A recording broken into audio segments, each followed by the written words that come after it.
inicio entonces a la clase de hoy de Historia Universal. Muy bien, el tema de hoy es Egipto. Sin embargo, la semana pasada no habíamos concluido con el tema de Mesopotamia. Así que quisiera estos primeros 10 minutos terminar el tema anterior para poder pues continuar, ¿no? Como debe ser. ¿Ya? Entonces por eso he abierto esta diapositiva de la clase pasada. Saben que todas estas diapositivas se los he mandado, pues, ¿no? Ahí en el internet. Muy bien, entonces vamos a continuar con Mesopotamia, ¿ya? En estos primeros minutos. Todo esto ya lo hemos visto, el nacimiento del esclavismo, la edad de los metales, la de bronce, la de hierro, así es, habíamos estudiado ya Mesopotamia, decíamos que se ubicó entre los valles del Tigris y el Éufrates, en cercano Oriente, en Irak actualmente. Era una sociedad estratificada, esclavista, que pasó por varios periodos. Mencionábamos que el primer periodo fue el de la civilización sumeria, aquellos que inventaron la escritura más antigua del mundo, la escritura cuneiforme.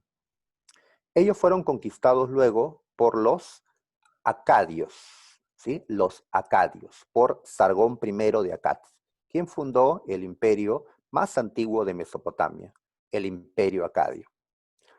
Tras la caída de este imperio, decíamos, los sumerios recuperaron su independencia, pero volvieron a ser dominados por Babilonia, por el imperio babilónico. En sí hay dos imperios babilónicos, este es el primero. Decíamos que este imperio babilónico tuvo como forjador a un rey llamado Hammurabi. Justo aquí nos quedamos la semana anterior, mencionando a Hammurabi, y ya no hubo tiempo para continuar. Así que retomemos la historia mesopotámica a partir de este momento. ¿Ya, muchachos? Bien. Entonces, Hammurabi es el gobernante más importante del primer imperio babilónico. En sí, fue el más importante de toda la historia mesopotámica. Como conquistador, como unificador, sí, pero es más conocido Hammurabi por las leyes que éste nos dejó. Así es, un código de leyes conocido como el Código de Hammurabi, obviamente. El Código de Hammurabi. ¿Ya?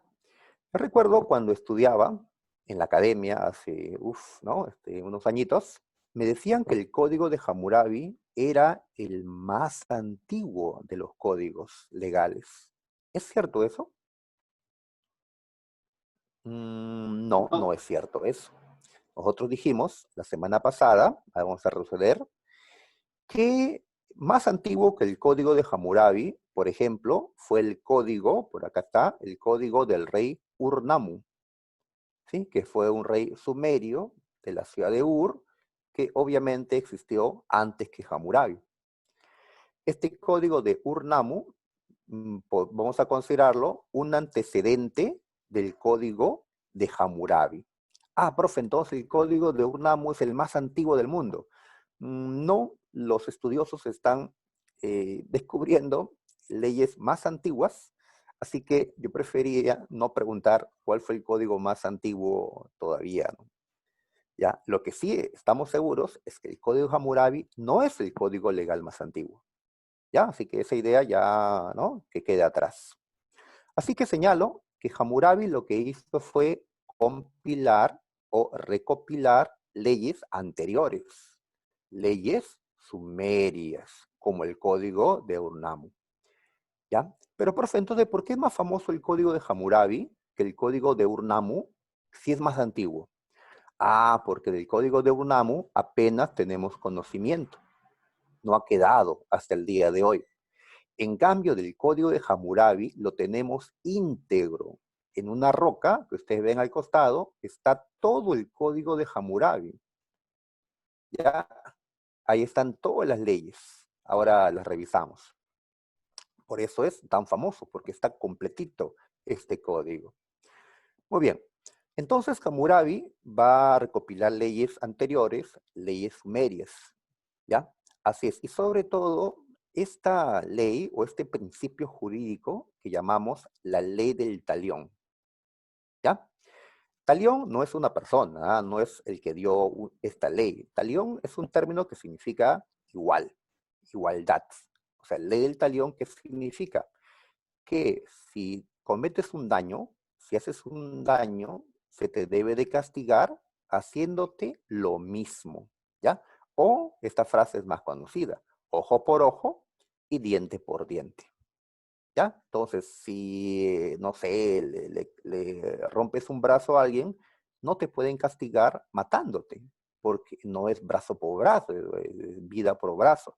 Tienen que romperte un brazo para que sea ley del talión. ¿Ya? Entonces tiene que ser lo mismo, es lo que significa la ley del talión, lo mismo, ¿ya? Muy bien.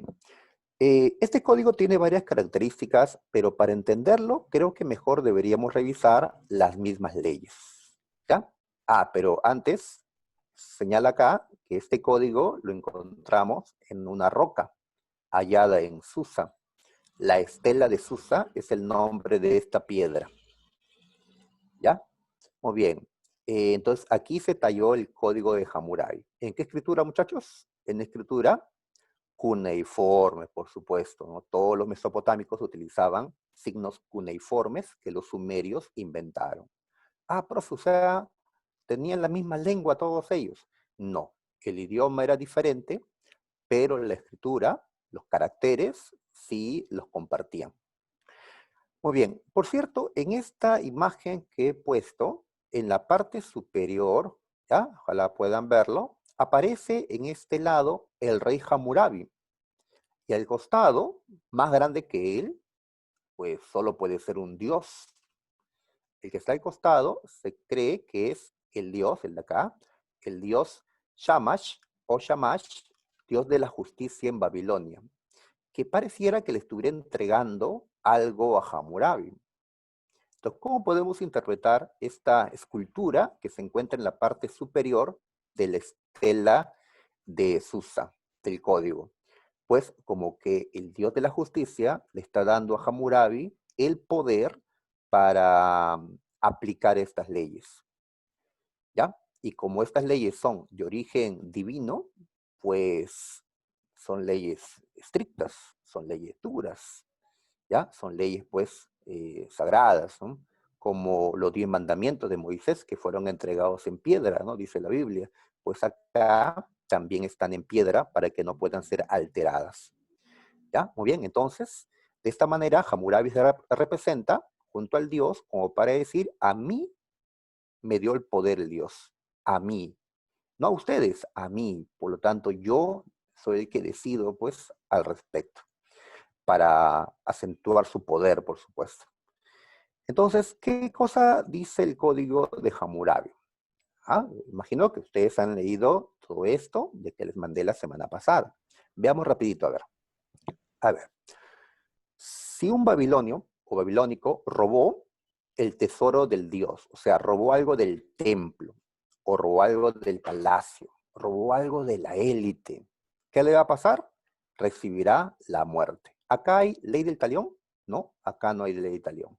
No todas las leyes se inspiran en la ley del talión.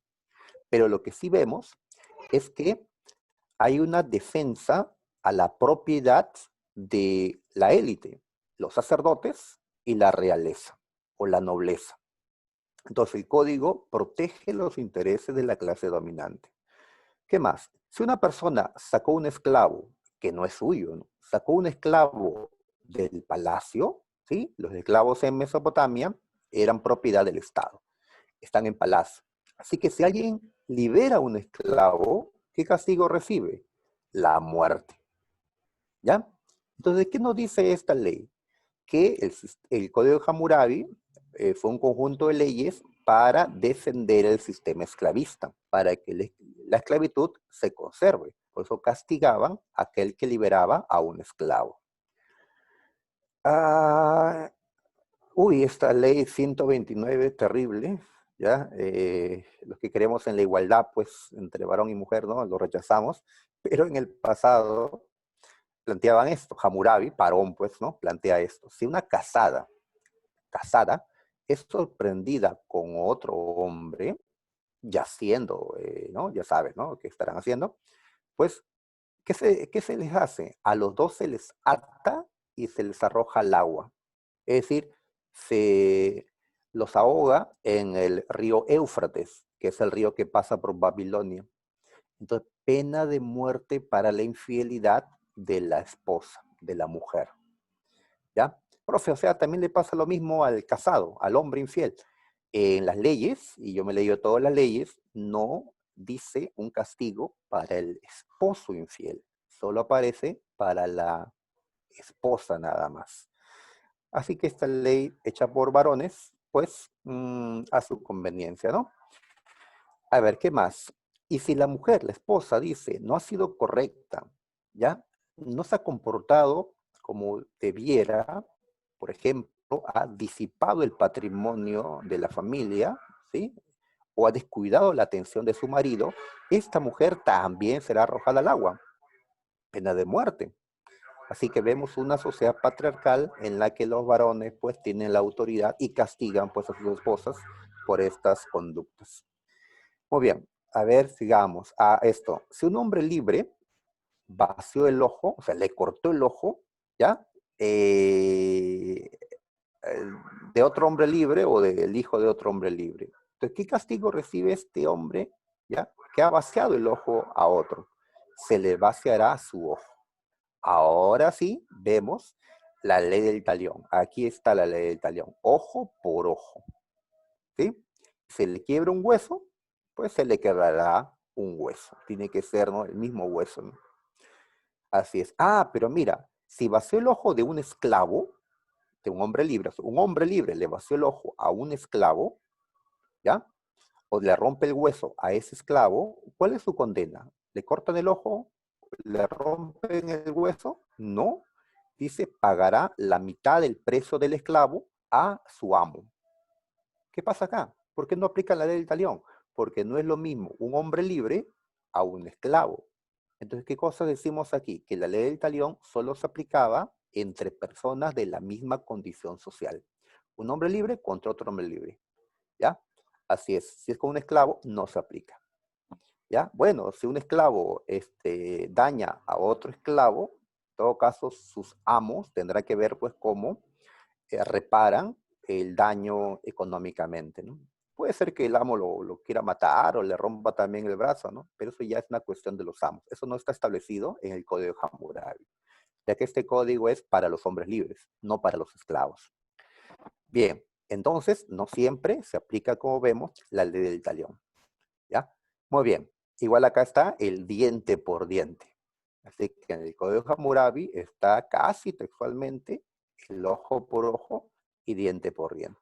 Entonces ya sabemos que este Código de Hammurabi protegió la propiedad privada, protegió el sistema esclavista, ¿ya? Y estuvo inspirado en la ley del talión, ¿ya? Muy bien. Entonces, este código, importante pues en el pasado, nos indica que el derecho está surgiendo o está desarrollándose en la antigua Mesopotamia. Aunque claro, los que mejores leyes elaboraron no fueron los babilónicos. ¿Quiénes fueron? Los Los romanos. romanos, por supuesto, ¿no? Más adelante todavía. Muy bien. Hay un montón de dioses en Mesopotamia. Cada ciudad, Sumeria, cada ciudad del imperio tenía uno o varios dioses importantes. ¿Qué hay que hacer? Pues colocar arriba a un dios principal. Entonces, depende de la época, pues arriba estará el dios de la ciudad dominante. Como en Babilonia, el dios principal es Marduk, ¿sí? Dios que creó todo lo existente, según ellos. Entonces, Marduk va a ser colocado en la cabeza de los dioses mesopotámicos, ¿ya? Para de esta manera colocar a Babilonia por encima de las ciudades, pues, del imperio. El dios Marduk en sí es el dios principal de Mesopotamia. ¿Sí? También está Shamash o Asur de los asirios, pero destacamos a Marduk. Bien, ¿qué le pasó al imperio babilónico? El imperio va a caer derrotado por los hititas. Los hititas. ¿Ya? Así es. Un ratito vamos a buscar un mapa para ubicarnos. A ver, por acá. ¿Ya? Entonces, ¿qué vemos en el mapa? Acá está Babilonia, en el centro de Mesopotamia, junto al río Éufrates. ¿Ya? Babilonia dominaba todo esto, ¿de acuerdo? Pero fue atacado por un reino que se encontraba acá al norte, en Asia Menor, en Turquía actualmente, los hititas. Y recuerdas, así es, muy bien, la clase de Edad de Hierro, decíamos que los hititas fue el primer pueblo que trabajó el hierro. Así que los hititas van a avanzar y van a derrotar a Babilonia y van a llevar el hierro a Babilonia, a Mesopotamia en general. También así es los indoeuropeos, en sí, un conjunto de pueblos que vivían más al norte, difundieron también el caballo, que llegaron a domesticar, ¿no? Como su compañero está, ¿no? Señalando, ¿no? Entonces, el fin del imperio babilónico se da ante la invasión de los hititas. ¿Por qué perdieron, profe? Uno, por la diferencia tecnológica. Babilonia estaba en la edad de bronce, los hititas en la edad de hierro, ¿sí? Más avanzados. Como también problemas internos, porque las ciudades conquistadas, pues, querían independizarse. ¿Y qué hacen cuando viene un extranjero? Pues, apoyan al extranjero para que caiga la ciudad dominante. Si no, pues recuerda a los incas, como perdieron ante los españoles, cuando pues los pueblos conquistados por ellos apoyaron a los españoles. Muy bien, ahora, pero los hititas saquearon Babilonia y se retiraron.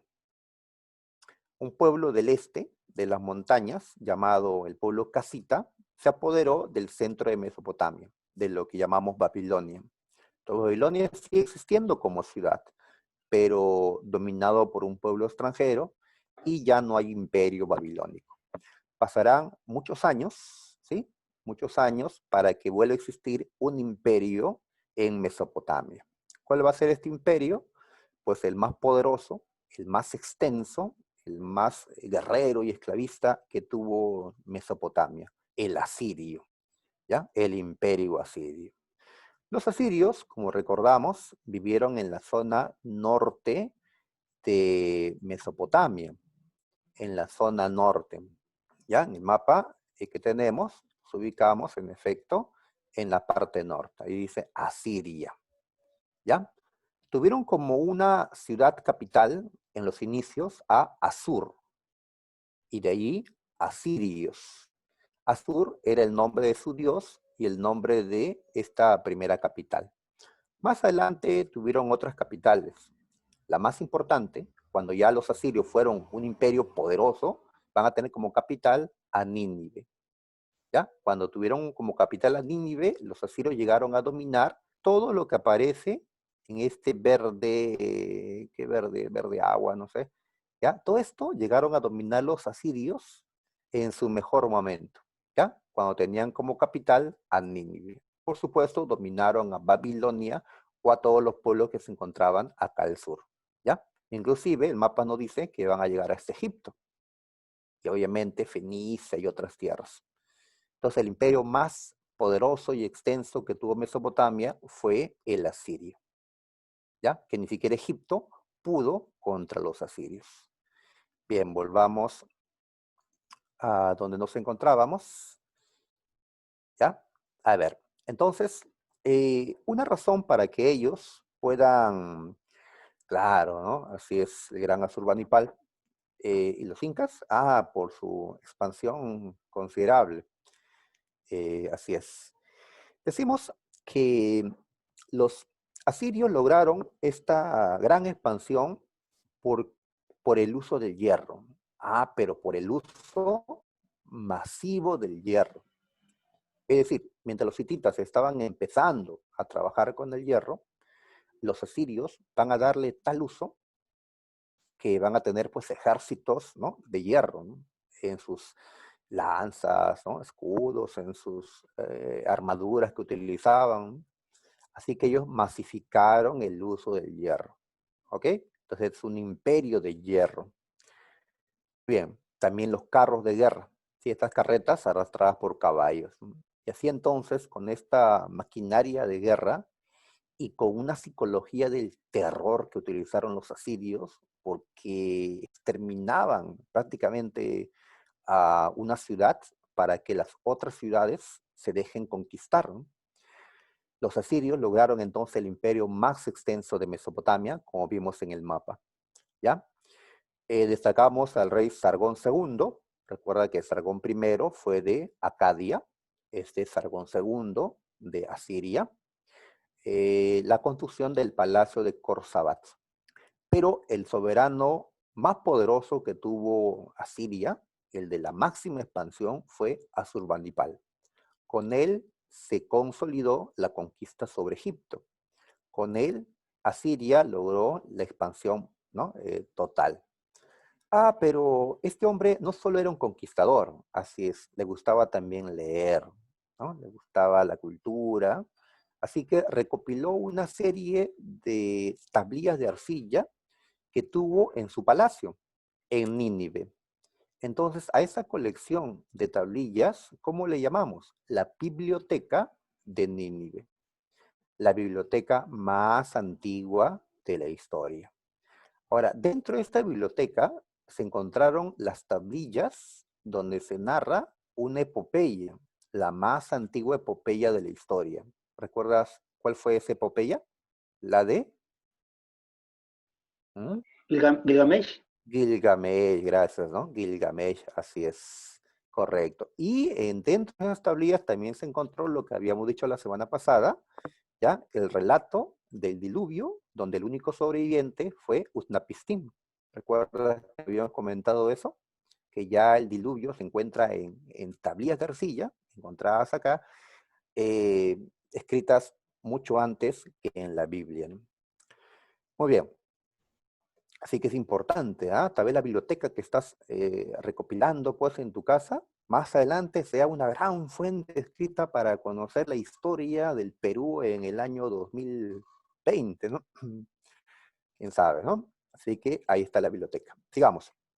También destacamos esto, ¿ya?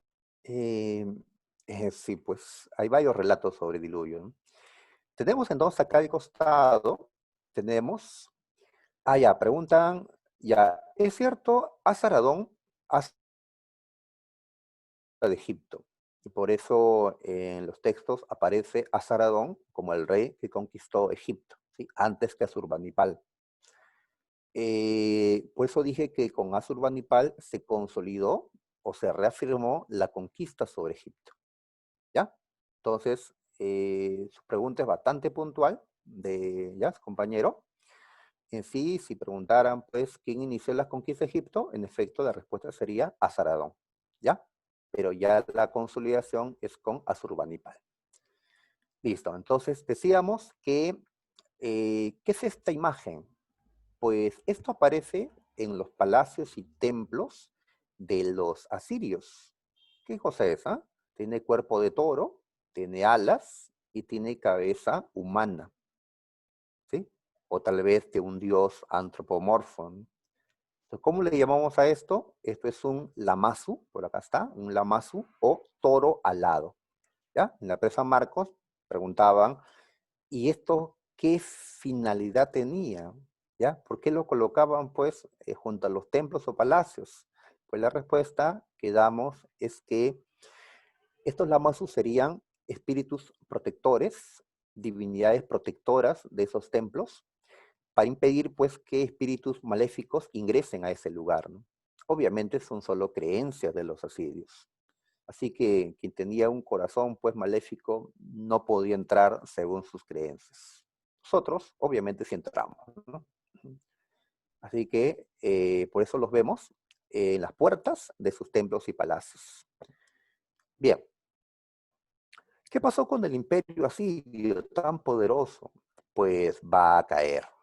¿Ante quiénes va a caer? Pues va a caer ante sus enemigos, veamos quiénes. Por un lado está Babilonia.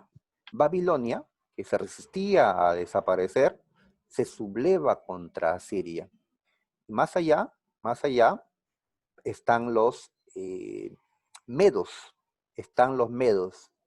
Los medos no aparecen en el mapa, pero los medos se encuentran en esta parte, al norte de los persas. Los medos y los babilónicos se unen, ¿ya? El imperio asirio ya no era tan poderoso. Inclusive los egipcios ya habían roto con esta dominación. Entonces, Babilonia desde adentro y los medos desde afuera lograron derrotar al imperio asirio. Los medos conquistaron Nínive y la destruyeron. Tanto así que se duda del lugar donde se encuentra Nínive, porque fue destruida, ¿no? Mientras el norte caía, Babilonia recuperó su independencia, ¿ya? Entonces, en el norte dominan los medos y en esta zona sur, Babilonia vuelve a dominar. ¿Cómo le llamamos a esto? El segundo imperio babilónico o el imperio neobabilónico. ¿Ya? Muy bien, eso sería la última de nuestras diapositivas para ya finalizar esta parte. A ver, tenemos el segundo imperio babilónico. Surge entonces gracias a la caída del imperio asirio y gracias también a la alianza con pues los medos.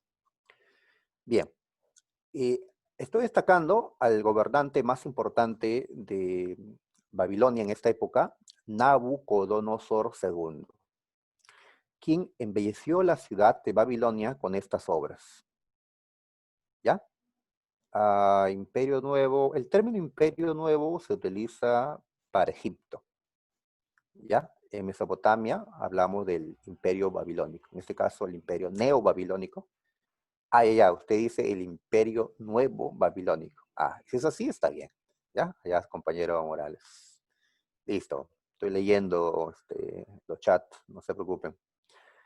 A ver, ¿qué es esto entonces? Pues sí, una imagen que recrea lo que tal vez fue los jardines colgantes de Babilonia. ¿Ya? Entonces en el palacio de Nabucodonosor, pues, se colocaron jardines en los pisos de esta construcción, que a lo lejos podría parecer, pues, jardines que están, ¿no?, colgando, ¿ya?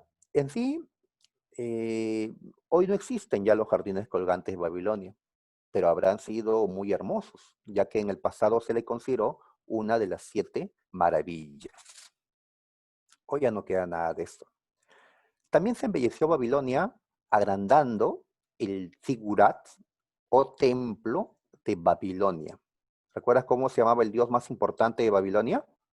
Se llamaba Marduk, ¿sí? Entonces, este templo, vamos a llamarle el Zigurat de Marduk. ¿Ya? Los Zigurat son los templos, ¿no?, típicos de Mesopotamia. Ahora, como este fue ampliado y fue agrandado, ¿ya? ¿Qué pasa? Vemos por acá la Torre de Babel. Sí, la puerta de ingreso a Babilonia era la puerta de Istar, correcto, ¿no? Ya no lo he puesto en estas imágenes. Así es. Ya, volviendo. ¿Qué había ocurrido? A ver, Nabucodonosor había conquistado a los hebreos o judíos. ¿Dónde están los hebreos? Pues si vemos el mapa, los hebreos se encuentran aquí. Ahí dice Israel, ¿sí? Por acá, este puntito sería la ciudad de Jerusalén, la capital de los judíos o hebreos, ¿sí? Por acá está el río Jordán, el Mar Muerto. Muy bien, Babilonia no puede conquistar el norte, ahí están los medos, pero sí puede hacerlo, ¿ya?, en esta dirección. Y en efecto, conquista esta región de cercano oriente. Como los judíos le hicieron la resistencia, sí, actualmente esta zona se llama Israel. En sí podríamos llamarle el reino hebreo o Judá, pues en este tiempo. ¿Ya? ¿Qué pasa? Los hebreos fueron llevados prisioneros a Babilonia. A esto le llamamos el cautiverio hebreo en Babilonia. ¿Ya? Muy bien. Cuando los hebreos estuvieron en Babilonia, habrán visto la construcción del Zigurat de Marduk, ¿sí? Como este era tan alto, los hebreos no han construido algo así, tal vez allí nació lo que en la Biblia aparece como la historia pues de la Torre de Babel, ¿ya? La Torre de Babel, ¿no?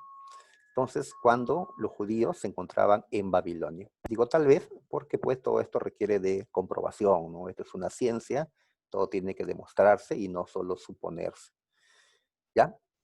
Bien, entonces, de esa manera se embellece Babilonia. Pero Babilonia pues tendrá su fin, ¿ya? ¿Qué pasó al este? Los medos eran aliados de Babilonia. Dominaron a los medos y los persas, con su emperador Ciro II, se lanzaron contra Babilonia. Ya, Babilonia cayó conquistada por el imperio persa. Y así, en el año 539 a.C., Mesopotamia en su conjunto ahora pertenecía al imperio persa. La historia de Mesopotamia había terminado ya con esta invasión, de la que no van a poder liberarse los mesopotámicos, ya ni babilónicos, ni asirios, ni el resto. ¿De acuerdo? Ahora, pero eso no significa que Babilonia haya sido destruida. No, era tan hermosa, dicen, la ciudad, que los emperadores persas hasta preferían ya, gobernar desde Babilonia, pero ahora convertida en una ciudad persa. Inclusive más adelante los persas son derrotados por Alejandro Magno de Macedonia, que Alejandro Magno estableció en Babilonia la capital de su imperio, el imperio macedónico. Así que Babilonia todavía tendrá, ¿no?, años de brillantez, pero ya no será pues una ciudad independiente, capital de un imperio, como lo fue hasta estos momentos. Bien, chicos, entonces quiero terminar esta parte para pasar pues al tema siguiente, ¿ya? Avanzar con toda la teoría y ya en la parte final ver las, ¿no?, respuestas de los boletines, ¿ya? Entonces quisiera pasar ya a Egipto, Muy bien, a ver, pasemos entonces. Egipto. Bien, como siempre, vamos a ubicar a, a Egipto. A ver, a ver. ¿Sí se ve bien esta parte? A ver, tal vez empezamos mejor con otro mapa que se vea mejor. A ver, el de acá mejor. Este de acá mejor por ahora. Uy. A ver, entonces, veamos. A ver, muy bien. Esta zona la conocemos, ¿ya? Acá tenemos a Mesopotamia, Babilonia, Nínive, que acabamos de comentar. Esta es Mesopotamia, ¿sí? Siria, acá la han llamado Canaán, Palestina, Israel actualmente, ¿no? Tiene varios nombres esta región. Muy bien, todo esto es cercano a Oriente. Muy bien, cruzamos el Sinaí y nos encontramos ahora, ¿dónde ya? En el continente africano. Así es, en el África.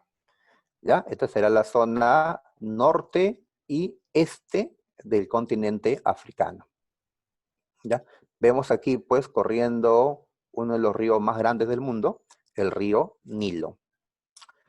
Muy bien, entonces decimos que Egipto, ¿ya?, esta parte verde, Egipto es, pues, el valle del Nilo, el valle del Nilo.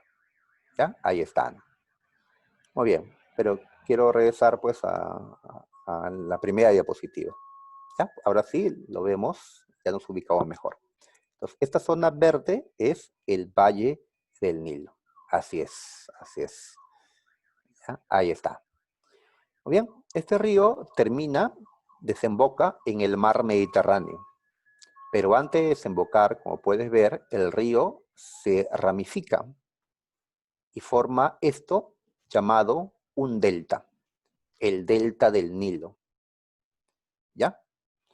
Muy bien, entonces esto nos permite dividir a Egipto en dos regiones. Por acá los he puesto. El Bajo Egipto sería la zona norte de Egipto. que abarca el Bajo Egipto, el delta del Nilo. ¿Ves? Está este límite hasta aquí, este es el delta del Nilo o el Bajo Egipto.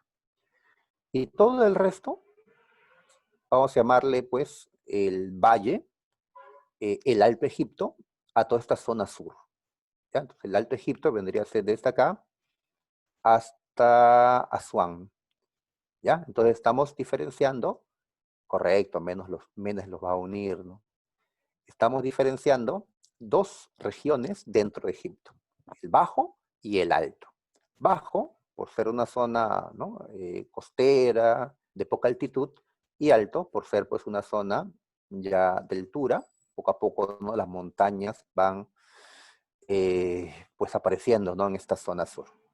¿Ya? Muy bien, por acá al este vemos al Mar Rojo, el mar que supuestamente cruzó Moisés cuando salió con los hebreos de Egipto, ¿no?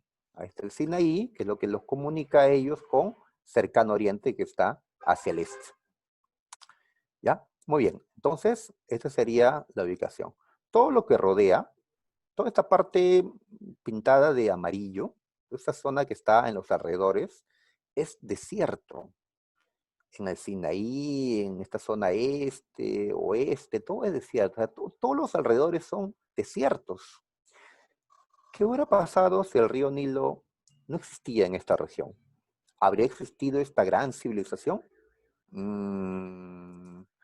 Tal vez sí, pero no con la grandeza que el Egipto que conocemos, ¿no? Tuvo, ¿no? ¿De acuerdo? Bien. A ver, entonces tenemos la ubicación, tenemos las dos regiones. ¿Ya? Nosotros decimos Egipto. Ellos decían Kemet a su territorio. Kemet significa tierra negra.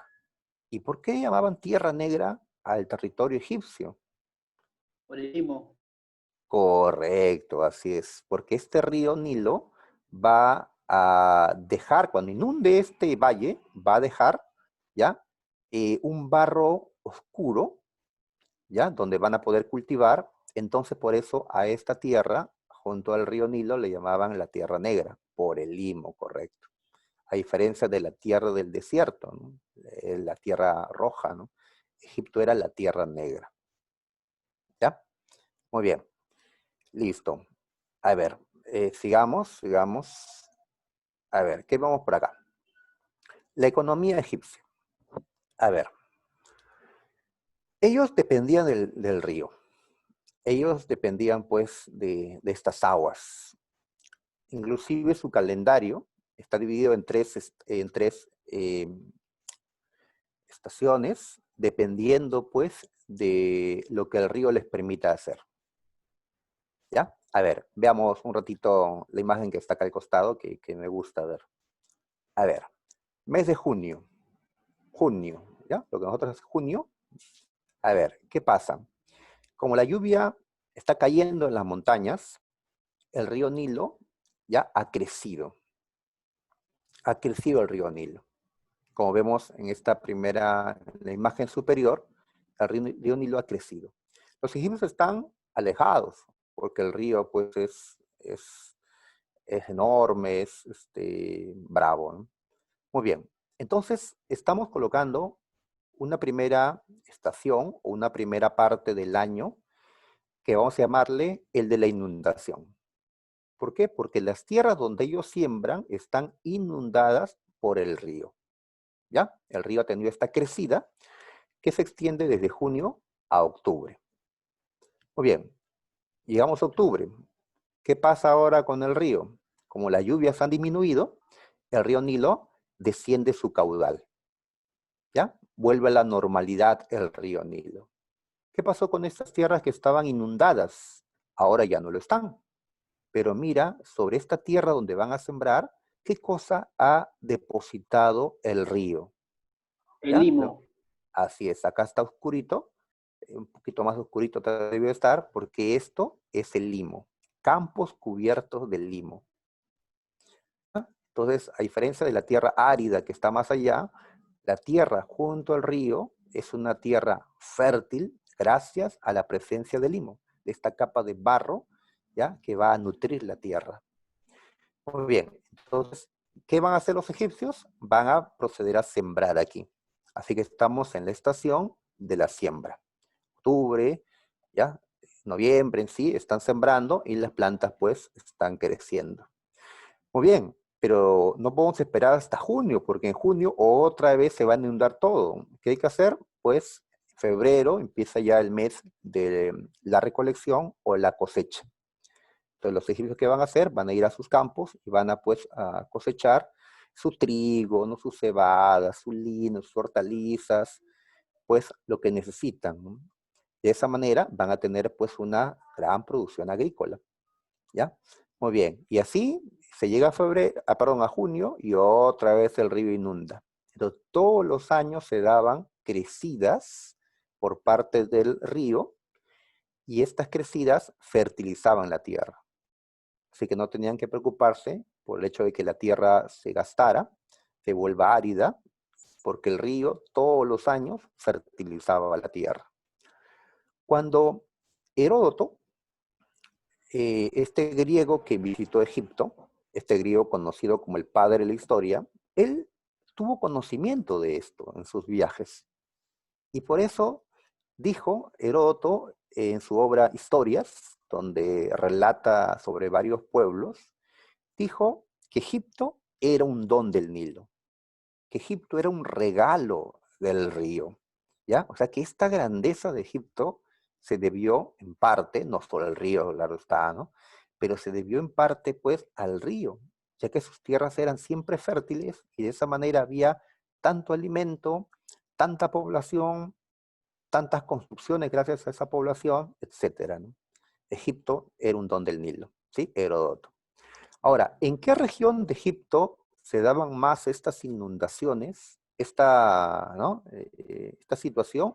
En el Bajo Egipto, en el Bajo Egipto, ¿ya? Por eso estamos señalando que el Bajo Egipto o el delta del Nilo era la región más fértil, ¿ya? Porque todo lo que hemos señalado se daba sobre todo en el delta del Nilo. Por lo tanto, el delta del Nilo era la región agrícola por excelencia. Así es. ¿Ya? Muy bien. Entonces, ya contesté. El Bajo Egipto, correcto. Sus compañeros están ayudando con las respuestas. Así todos aprendemos. Muy bien, el Bajo Egipto. ¿Listo? A ver. Ahora, cuando Egipto fue invadido, y fue invadido varias veces, ¿qué parte sobre todo era tomado por los extranjeros? Por ejemplo, a ver, el primer pueblo que invadió Egipto fueron los Hicsos.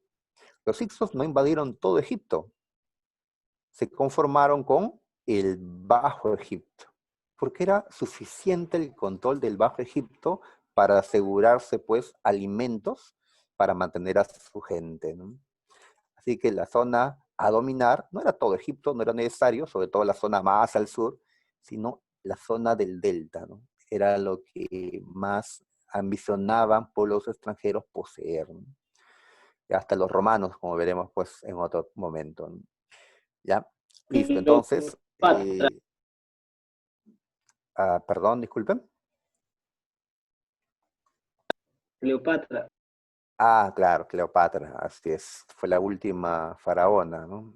La última en tratar de defender la autonomía de Egipto, pero Roma pues lo tomó de todas maneras. Ya hablaremos sobre Cleopatra más adelante. Alejandro Magno también tomó Egipto, por supuesto, ¿no? Y los persas, los asirios, como hemos dicho. ¿Ya? Avancemos, avancemos. Bien, a ver, la sociedad. A ver, ¿qué tenemos por acá? Bien, he cogido esta ilustración de internet, ustedes también lo pueden conseguir, para ubicar pues a los distintos grupos sociales. Arriba está el faraón, con su familia, ¿no? La realeza. Bien, están los nobles, ¿sí? Otras familias, ¿no? De alto linaje, y están los sacerdotes, considerados la clase dominante en Egipto, ya que Egipto era una sociedad muy religiosa, teocrática.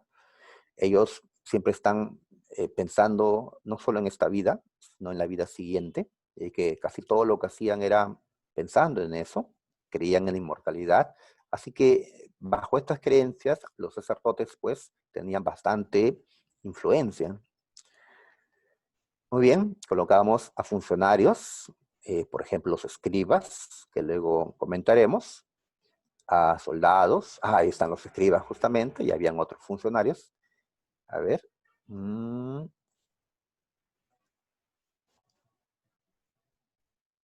Ahí ya, preguntan que si realmente los sacerdotes eran los que gobernaban. Pues mencionan que inclusive sacerdotes rompieron con los faraones. Es cierto, ¿no? En la historia egipcia se han dado enfrentamientos entre el faraón y la casta sacerdotal. Así es, inclusive en la película La Momia, si la han visto, trata de eso, ¿no? Como un gran sacerdote, Imhotep, pues asesinó a un faraón, pero lo castigaron y se convirtió en la momia, ¿no?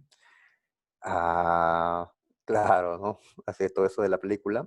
Muy bien. Por eso también en esta historia los faraones van a buscar someter a los sacerdotes, como lo que vamos a ver en la llamada reforma amarniana.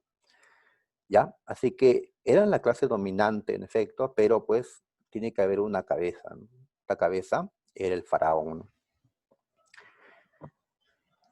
Tenemos más abajo a los comerciantes, artesanos, campesinos y también a los esclavos. Aquí quería detenerme un ratito. Hubieron pueblos muy guerreros, muy conquistadores, como los asirios, ¿sí? Los persas, los romanos, etcétera, los atenienses, espartanos, ya muy bien.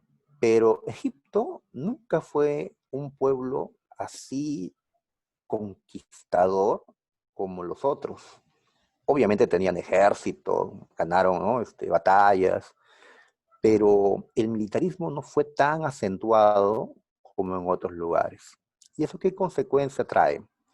Que el número de esclavos no era tan grande como en otras sociedades esclavistas.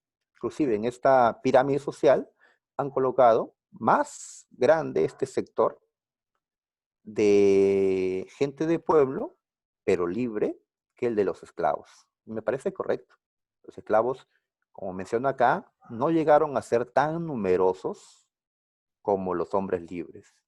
En cambio, en Atenas o en Roma, el número de esclavos llegó a superar al número de hombres libres. En Egipto no.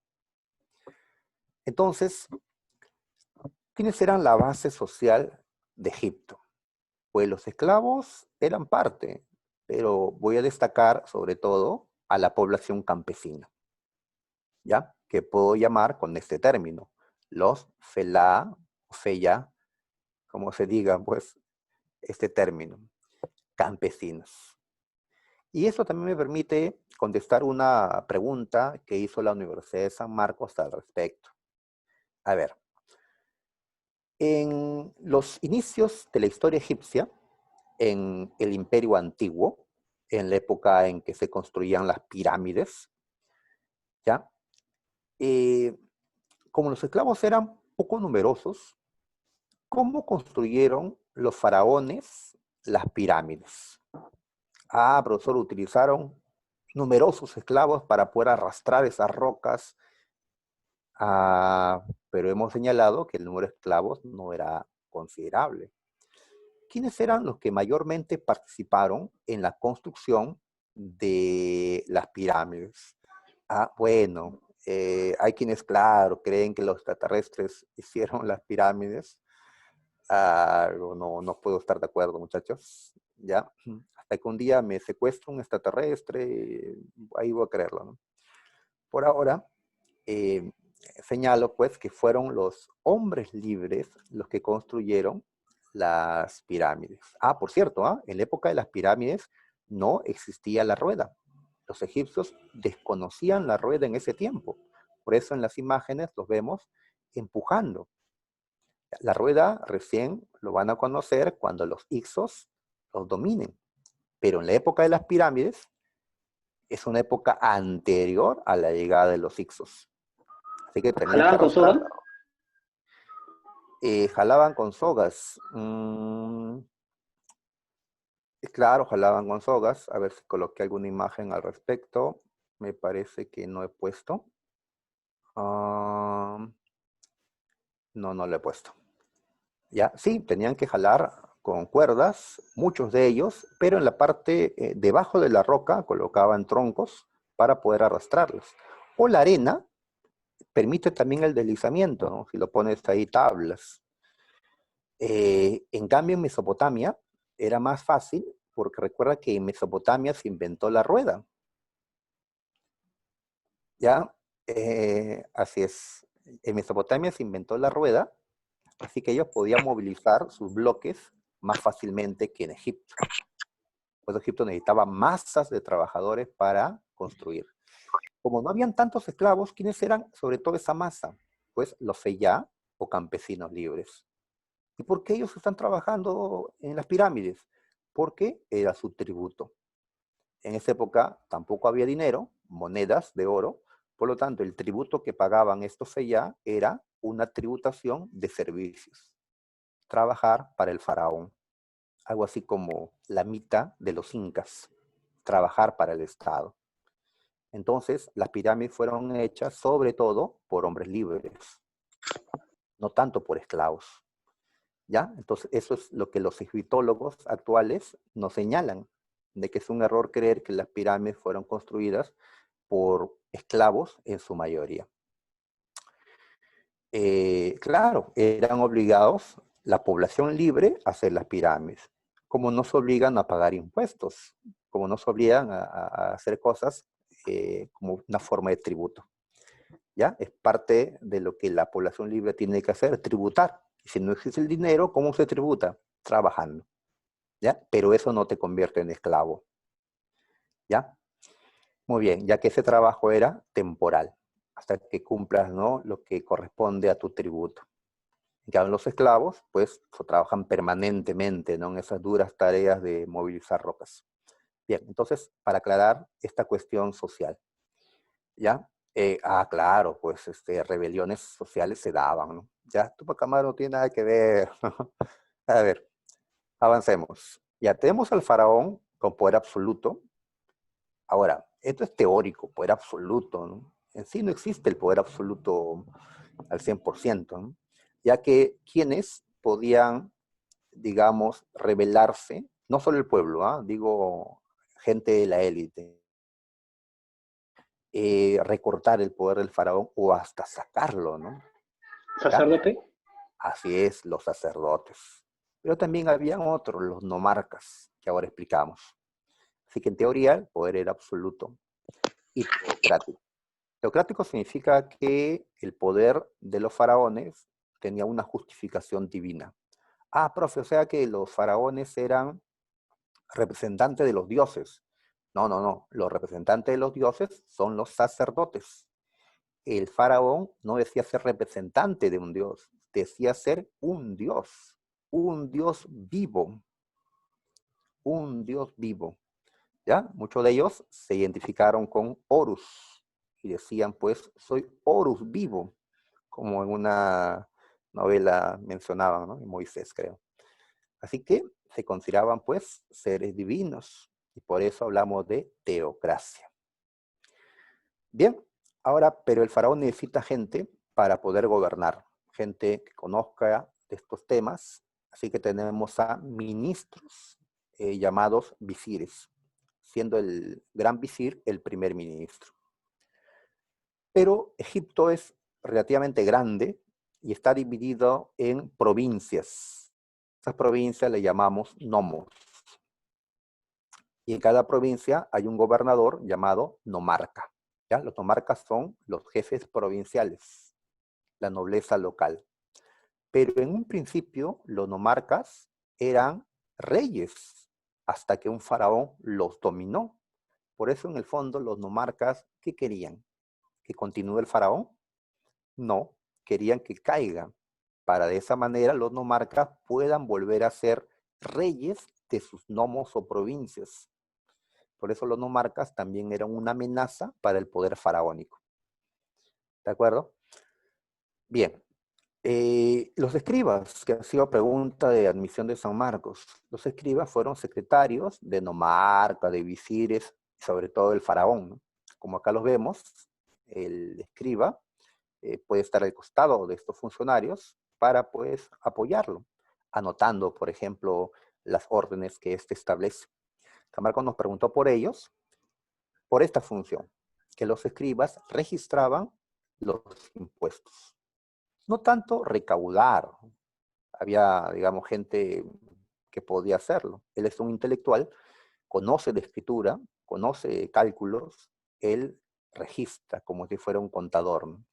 ¿Ya? Y de esa manera, pues, tenemos un estado ordenado en la cuestión, pues, de las cuentas. Ahora, cuando haya dinero, ya se registrará, pues, ¿no?, los tributos en dinero. Acá, en el pasado, había que registrar cuántos trabajadores hay, ya, a dónde van, qué tienen que hacer, todo eso tiene que ser registrado. Y ya sabes que por esta necesidad de registrar es que surgió la escritura.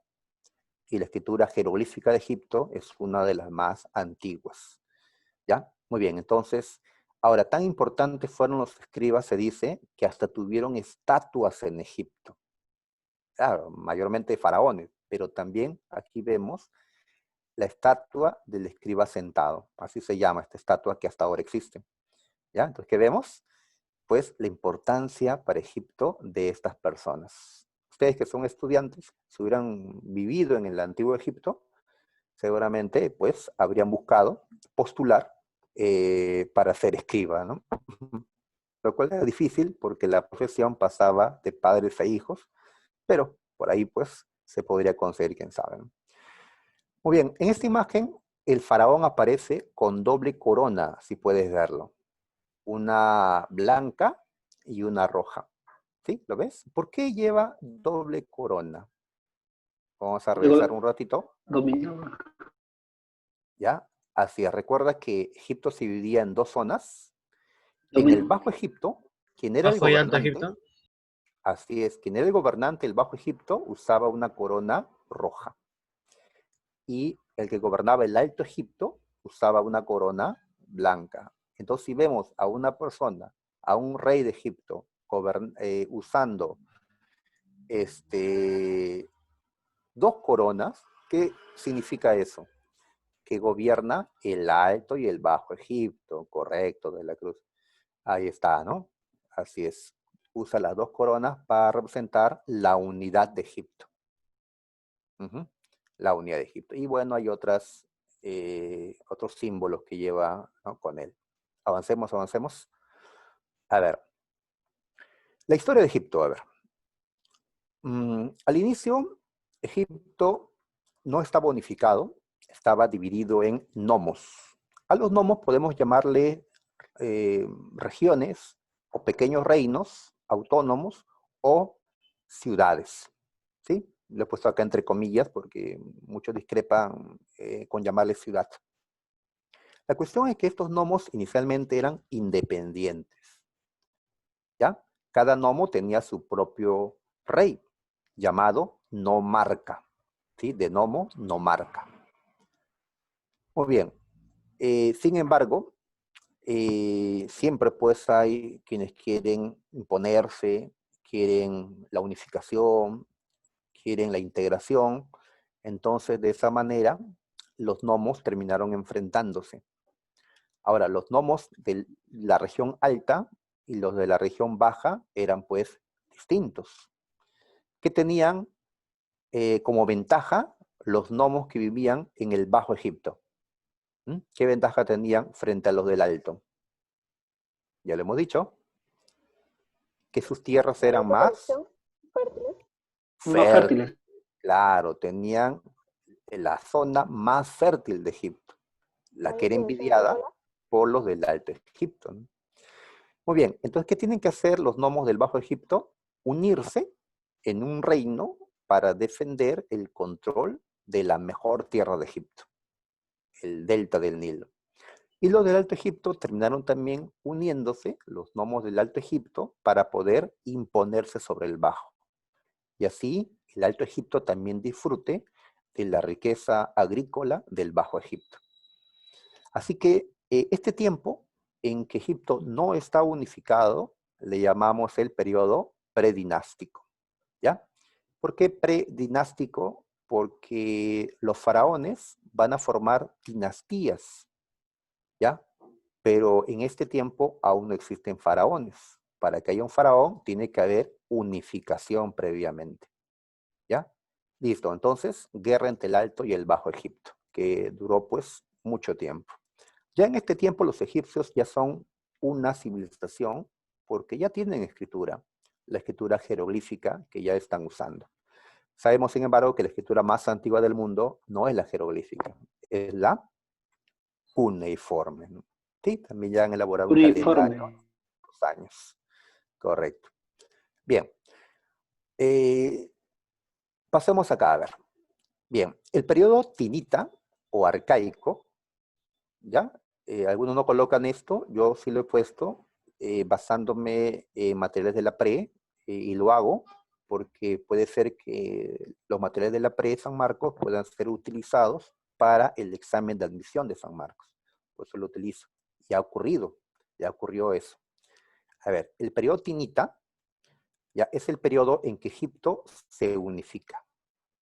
Egipto más adelante va a dividirse y volver a unificarse. Por eso digo que en el periodo tinita se dio la primera unificación. ¿Ya? Ahí están. Muy bien. ¿Qué se unificó? El Alto y el Bajo Egipto. Ahora, al costado vemos una imagen que siempre aparece. Dice la paleta de Narmer. ¿Ya? O Narmer, no sé. Ahí está, ¿no? ¿Quién sería Narmer? El que está acá, ¿no? A ver si pueden ver a un personaje. Aquí. ¿Ven? Esto no es la verdadera paleta de Narmer, este es una, bueno, algo para que se vea mejor, ¿no? La imagen, pero pues en sí, esta es la idea. Acá está representado Narmer y parece que va a golpear o está sometiendo a un gobernante. ¿Qué representa esto? ¿Qué Unificó representa? ambos, unificó el Alto y el Bajo Egipto. Así es, Narmer era del Alto Egipto. Y el que está acá sería el gobernante del Bajo Egipto. Entonces acá nos representan la victoria del Alto Egipto sobre el Bajo. ¿Ya? Él le va a dar pues su golpe. Él dejará de ser pues rey y él se convertirá en faraón. Entonces de esa manera, la paleta de Narmer representa, como dicen los estudiosos, la unificación de Egipto. Es una hipótesis en sí, ¿no? Muy bien. Ahora, a este Narmer también se le conoce con el nombre de Menes. Como por ahí dijeron también, también se le ha El rey, llamado, pues, el rey el rey escorpión. escorpión. El rey escorpión, correcto. ¿Ya? Entonces, sería un personaje eh, el que habría unificado Egipto. ¿Ya? Así que nos preguntan por el primer faraón, el primer hombre que gobierna el Alto y el Bajo Egipto, sería Menes o Narmer. En sí, el término rey escorpión no se usa, ¿no? Para películas tal vez, ¿no? Pero para la historia se usan estos de acá, ¿ya? Así es, Menes o Narmer.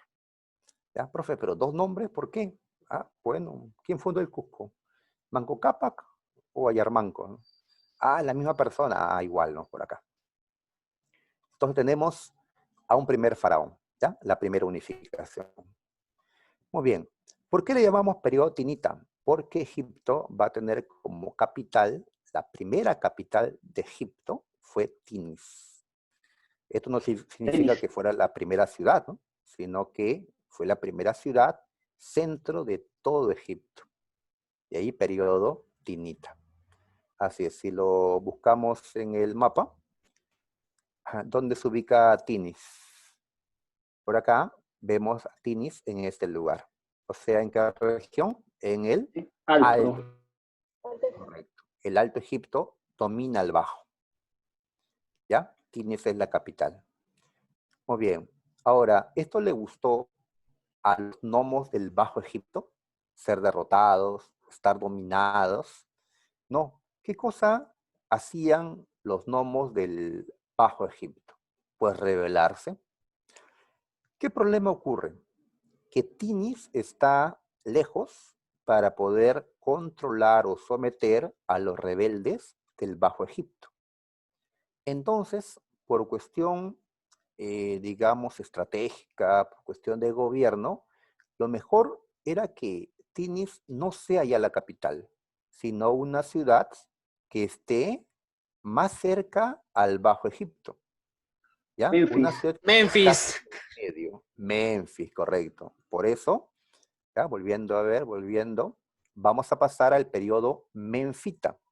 ¿Por qué pasamos? Porque la capital ha sido trasladada y ya no puedo llamarle periodo tinita, sino menfita, por Memphis, que es la capital. ¿De acuerdo?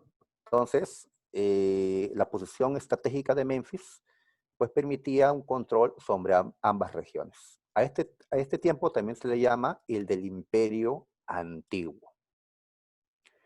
Muy bien, ¿cuál es la importancia del Imperio Antiguo o menfita? La construcción de las pirámides. Pirámides. Así es. En el periodo anterior no habían pirámides. En el periodo Mastaba, menfita, mastaba.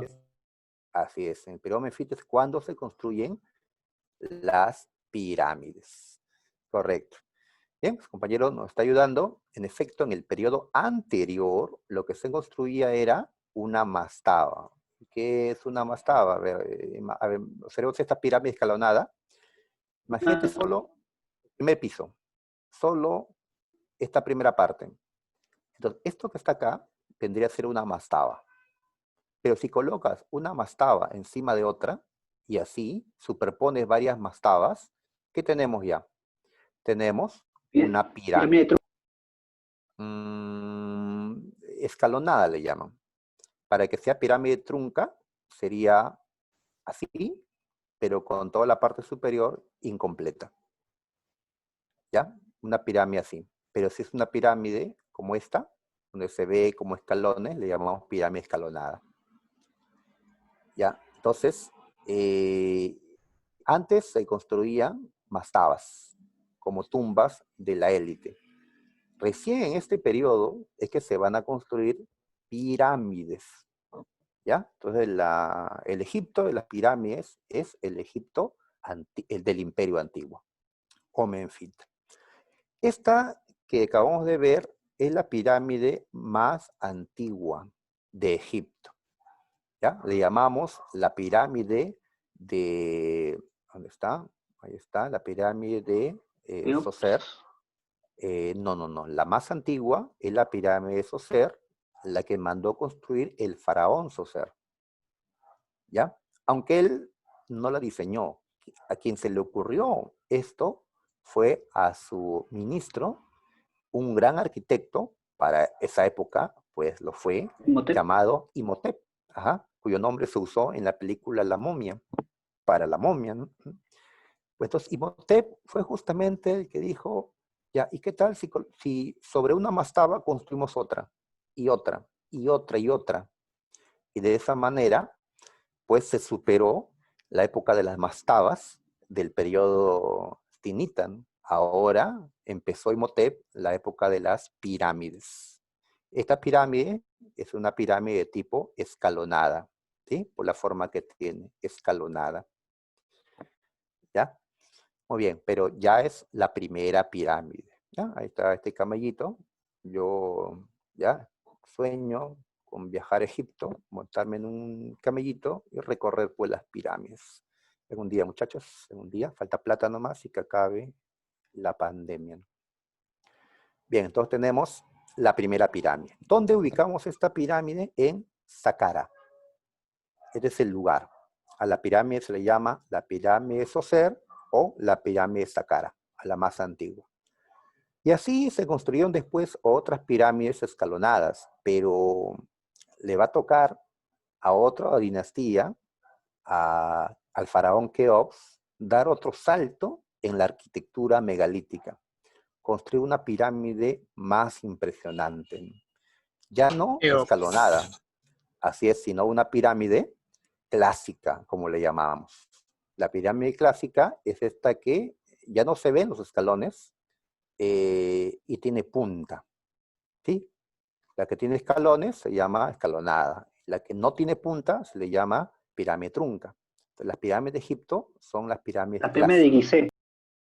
Así es, ¿ya? Las pirámides no eran así inicialmente. Estaban recubiertas por una capa de roca caliza que los hacía hermosas. A estas pirámides, mucho después, les quitaron pues ese recubrimiento y le quitaron pues su belleza original, ¿no? ¿Ya?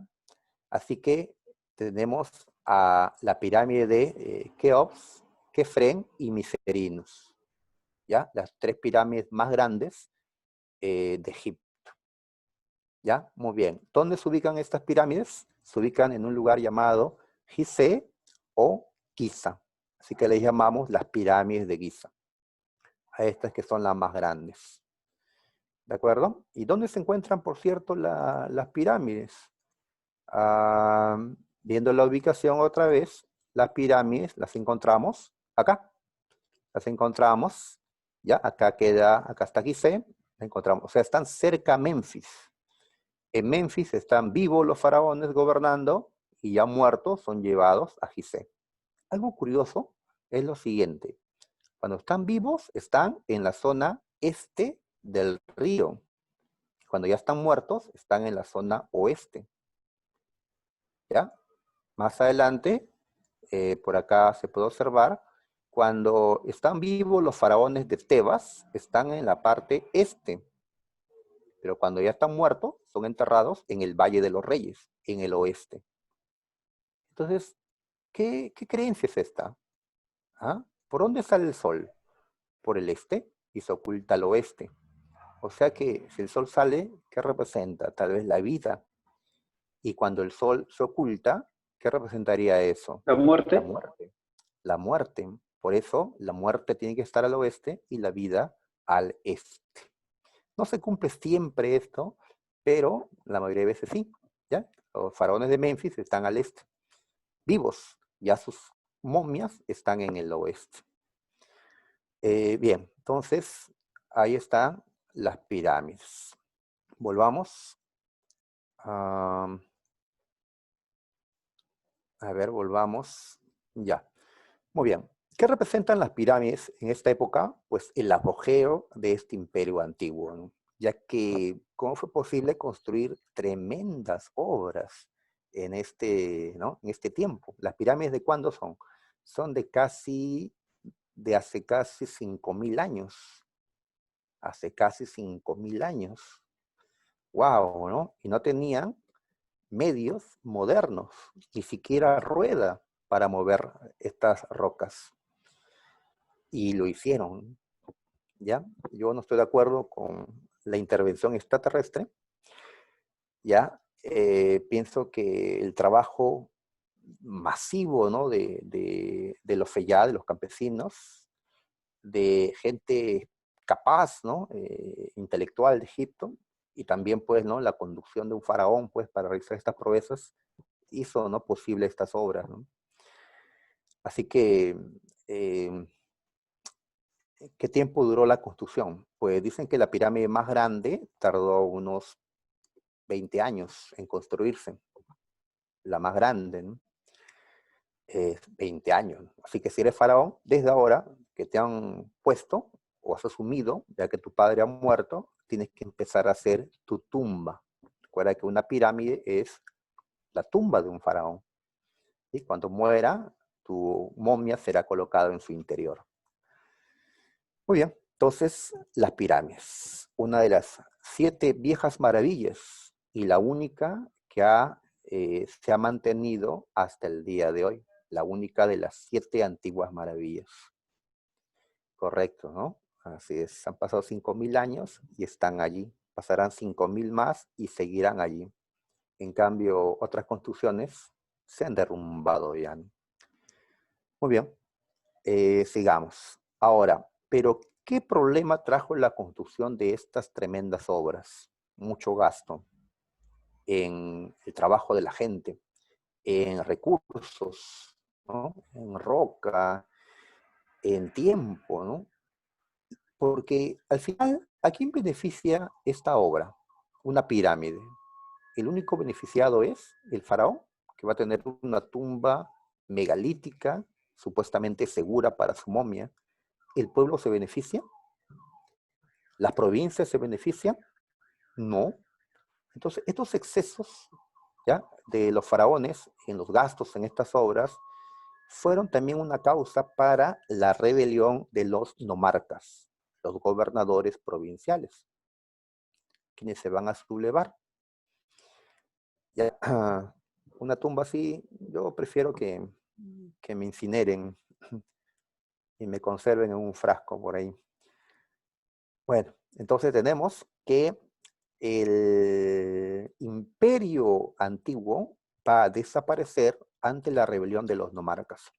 ¿Qué buscaban ellos? Autonomía. ¿Ya? Y lo consiguieron. Entonces Egipto se desintegra, se divide. ¿Ya? Con tu gato, ¿no? Egipto se divide entonces, ¿ya? Ya no hay unidad, por lo tanto ya no podemos seguir hablando de un imperio o de un periodo egipcio ahora que está roto. Cuando se rompe la unidad, ¿cómo se le llama a esos tiempos? Le llamamos periodos intermedios. La palabra intermedio también te sea familiar por historia del Perú. Intermedio temprano, intermedio tardío. Pues Egipto también tuvo periodos intermedios, que era cuando se rompía la unidad, cuando no había un faraón que mande sobre el resto. ¿Cómo termina este periodo intermedio? Cuando vuelve la unidad, ¿ya?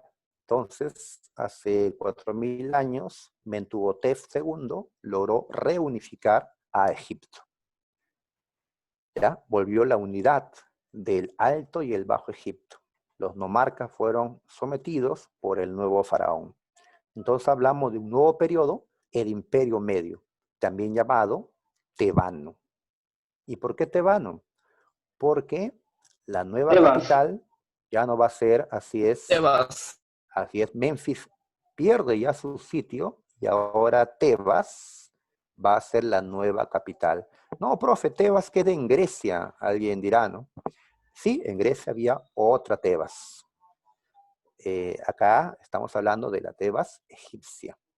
¿Ya? Como ves, Tebas está también en el Alto Egipto. ¿Qué significa eso? Que el Alto Egipto sigue su predominio respecto al Bajo Egipto. ¿Ya? Así que el Alto tuvo de hijo, como dicen, pues al Bajo Egipto, ¿no? Siempre gana el Volvamos. alto. Así es, el Alto. Los bajitos, pues perdemos. Volvamos por aquí. Muy bien. Reunificación entonces. ¿Ya? Bien, ya no se hicieron pirámides, ahora se hicieron obras de ingeniería hidráulica, por ejemplo, el regular las aguas, el concentrar aguas en el lago Mueris, obras hidráulicas que den más beneficio a Egipto, ¿no? Egipto es una sociedad hidráulica también, como Mesopotamia, es decir, tuvo un buen trabajo sobre canales, sobre diques, represas, como también pues el poder canalizar, ¿no? Este lago Moeris, que se encuentra muy cerca al río Nilo. Muy bien. Otra cosita que me salté es esto de acá. Allá. A ver. Tebas era la capital. Y en Tebas el dios más importante se llamaba Amón. Amón. Amón era representado por el sol. En el Bajo Egipto también adoraban al sol. Le decían Ra. Ra, el dios sol en el Bajo Egipto. Y Amón, el dios sol en el Alto Egipto. ¿Qué hacer entonces? ¿Qué hacemos en Mentuhotep? Fusión. Fusionar, así es, ¿no? Amun-Ra. Los cultos. Y así, a partir del periodo tebano, tenemos que la divinidad principal va a ser Amon-Ra. ¿Ya? Así es. Entonces, ¿esto por qué lo hace Mentuhotep? Para poder fortalecer la unión del Alto y el Bajo Egipto. Supuestamente es el mismo Dios. Así es, una fusión. Ahí está, ¿no? Entonces, la religión es importante, recuerdas, en Egipto, así que se necesita un dios nacional, Amón-Ra. Podemos seguir llamándole Amón, nada más, dios de Tebas, pero la intención es, pues, que todos los de Egipto se identifiquen con este dios, Amón-Ra. Habían otros dioses, por supuesto, en este Egipto politeísta, que tenía como 1000 dioses. Bien, sigamos. Ha pasado ya unos 1500 años desde que empezó la historia de esta civilización. 1500 años. Y a pesar de todo ese tiempo, Egipto no había sido invadido. ¿Qué cosa defendía Egipto? ¿Sus grandes Sus, fron- ejércitos? sus No. fronteras naturales. Sus fronteras naturales. Ah, el río Nilo, profe. No, el río Nilo no El defiende, desierto. está en el centro. El desierto. Los desiertos defendían Egipto, que eran pues impasables los desiertos, a menos que tengas caballos, a menos que tengas carros, ¿no? Con ruedas, ¿sí? A menos que tengas pues tal capacidad de mantener a una población numerosa y poder atravesar un largo desierto. En el pasado no se podía hacer eso, pero como ya el tiempo ha transcurrido, Egipto fue invadido por primera vez. Egipto va a caer. ¿Desde dónde? Pues volviendo con el mapa, ¿qué es lo que comunica a Egipto con otras tierras, decíamos? ¿Ya? Viendo este mapa, ¿qué comunica Egipto con otras tierras? Pues para acá vemos, ¿ya? Esto que es el istmo de Sinaí, perdón, la península del Sinaí que está acá, que es lo que comunica África con Asia, Egipto con Cercano Oriente. ¿Ya? Entonces, por acá es como pueden entrar los invasores, por este lugar. Y en efecto, lo van a hacer. El primer pueblo que los invade fue el pueblo Ixo, así le llamaron los egipcios. Ixo significa rey pastor. Así que ellos van a lograr entrar y de esta manera invadir, desde Cercano Oriente van a invadir el, el Valle del Nilo. Especialmente, ¿cuál? La zona del Delta o el Bajo Egipto. Los Ixos se quedaron en Avaris. Allí la tomaron como capital a Avaris. No conquistaron Tebas, ¿ya? Suficiente era el dominio de esta zona. ¿Ya? Bien, pero de esa manera ya no podemos hablar pues de un Egipto unificado. Egipto ha caído, sobre todo en la parte norte, ¿no? Bien, entonces tenemos el final del periodo tebano con la invasión Ixta.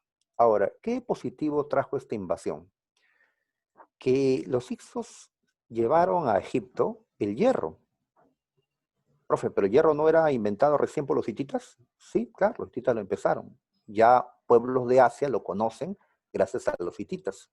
Esto de los Ixos es posterior a lo de los hititas. Los Ixos llevan el hierro a Egipto. Egipto estaba en una edad de bronce.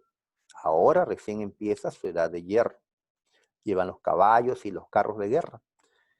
Ahora van a tener los egipcios una tecnología, pues, avanzada, ¿no? A la par, ¿no? De la de los asiáticos y europeos, ¿ya? Muy bien, pero por ahora estaban dominados. Este tiempo en que Egipto se ha quebrado, le llamamos el segundo intermedio. Y también otro pueblo llega a Egipto en estos años, los hebreos. Los hebreos. Bien, pasa el tiempo y vemos como 200 años, y Egipto logra independizarse. Con Amosis, quien se convierte en el siguiente faraón, logran expulsar a los Hicsos. Egipto se libera, se une nuevamente. A esto le llamamos el periodo neotebano o el Imperio Nuevo, el periodo más grande de la historia egipcia. ¿Ya? Así es. Ahora, lo que heredaron de los Hicsos, el hierro, los carros, les servirá a este Egipto nuevo para las conquistas que van a realizar en estos momentos. Muy bien. Destacamos algunos faraones como Hatshepsut, faraona. Acá vemos una estatua de Hatshepsut, la primera mujer que fue faraona. Hubieron muchas reinas, es decir, esposas de faraones, pero ella fue la primera que fue faraona en sí. No esposa, sino la gobernante de Egipto. Y no es la única, ¿no? Hubieron otras mujeres con poder en Egipto. La última es bien famosa, ¿no? Cleopatra. Tenemos a Tutmosis III, un gran conquistador. Sus conquistas llevaron a Egipto hasta Siria. En el mapa observamos que Egipto ha crecido hacia el oeste, el este, hacia el sur, y sobre todo Egipto se ha expandido por cercano oriente. No a Mesopotamia, porque no tienen tanta fuerza, pero sí han dominado esta zona. Esto es desierto, no era necesario, sino en la zona de acá. Y por acá es por donde entraban los invasores. Así que Egipto conquista hasta Siria para cerrar la entrada al Valle del Nilo. Entonces, este mapa corresponde al de la mayor expansión y el mayor poder de Egipto, el Imperio Nuevo, con Tutmosis III. Bien, tenemos a otros faraones, Amenofis III, Amenofis IV. Amenofis IV hizo una reforma religiosa.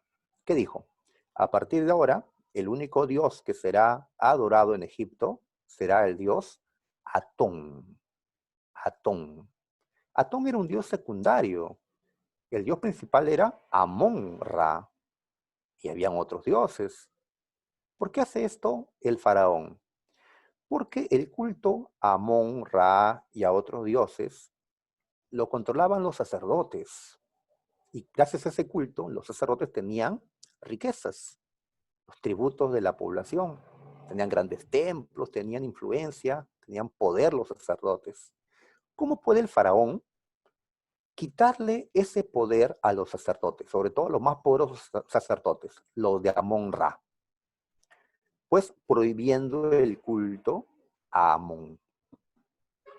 Pero, profe, Amón era el dios de Tebas, ¿sí?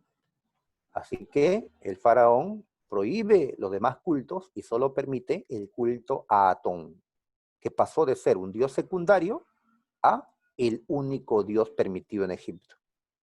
¿Y quién va a controlar el culto a Atón? El mismo faraón, que se hizo llamar Akenatón. ¿Ya?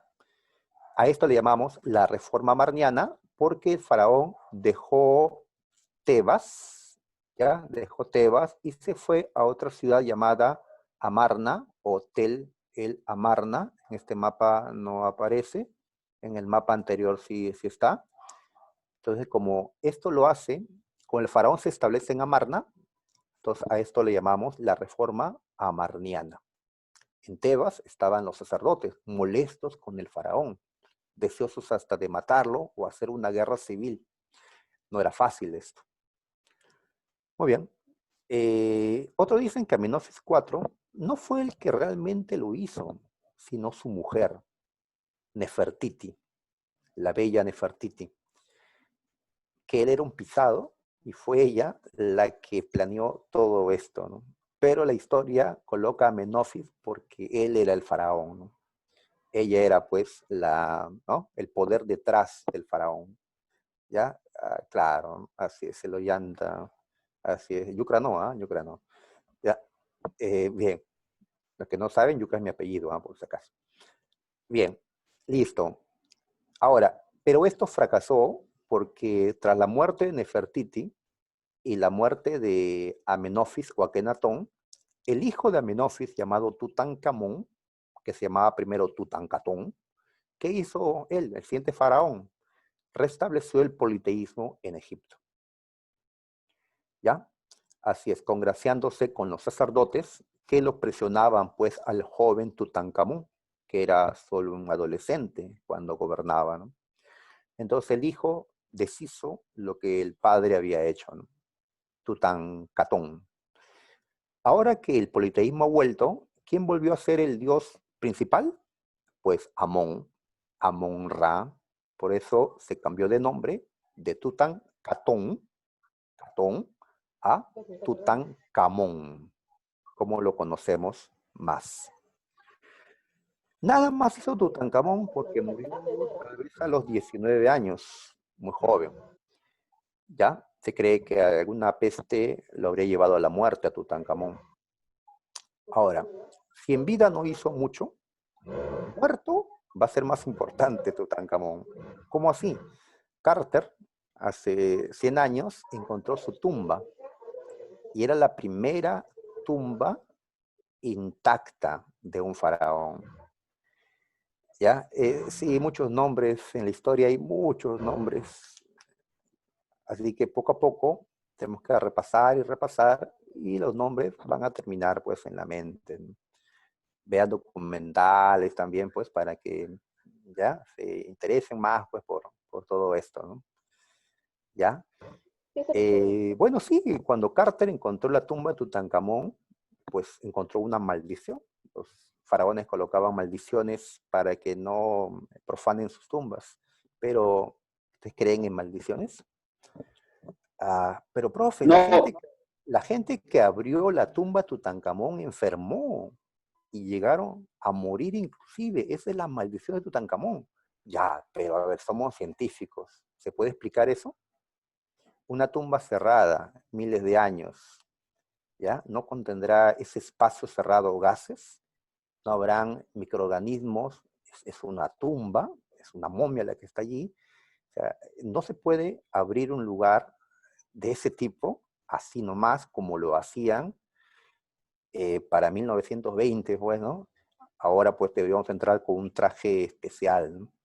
Así que por ahí más bien estaría el por qué enfermó la gente que abrió la tumba de Tutankamón, y no realmente de una maldición, ¿no? Bien, y sin embargo, este,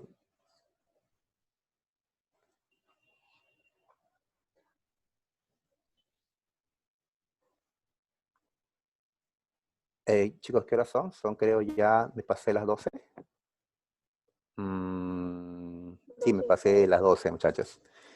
¿Ya? Bueno, sí, sí. Ya, entonces estaba emocionado, disculpen. Entonces, me parece que ya tengo que concluir en estos momentos. Ya, vayan revisando las preguntas, muchachos. Entonces ya proseguiríamos la semana próxima. ¿Ya? Espero que se haya podido comprender todo. Entonces terminaríamos esto y hablaríamos de los griegos la próxima semana. ¿Ya, chicos? Entonces, me despediría. ¿Ya? Que tengan buenas tardes. Ya, profe, muchas gracias. Cuídese. Muchas Igual, gracias, profe. Voy a comer mi chaufa.